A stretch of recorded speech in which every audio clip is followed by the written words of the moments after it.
Detaje të reja kanë dalë në dritë lidhur me zhdukjen e England Koçit, për të cilin ekzistojnë dyshime se mund të jetë vrarë. Sipas informacioneve të bëra publike, një nga pistat kryesore të hetimit lidhet me kriptomonedha dhe një shumë të konsiderueshme parash që ai pretendonte se zotëronte.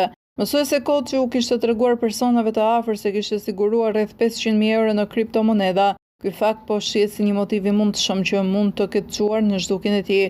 Dyshimet janë se autorët mund të kenë vepruar me bindje se ai dispononte një shumë të madhe parash digjitale, të cilat aksesoheshin përmes telefonit celular. Nga të dhënat paraprake rezulton se nga portofoli i tij elektronik janë kryer transferime në vlera relativisht të vogla, çka ngre pikpyetje nëse shuma prej 500.000 eurosh ka ekzistuar realisht apo jo. Megjithatë, hetuesi dyshojnë se grabitja e aseteve digjitale mund të ketë qenë motivi kryesor i ngjarjes. Ndërkohë, personi i shpallur në kërkim në lidhje me këtë çështje njihet me Novkën Delpra. Personi që pretendoi se e njohin janë shprehur të surprizuar nga dyshime që rëndojnë mbi të, ndërsa raportoi se ai njihet edhe për përdorimin e shpeshtë të lëndëve narkotike.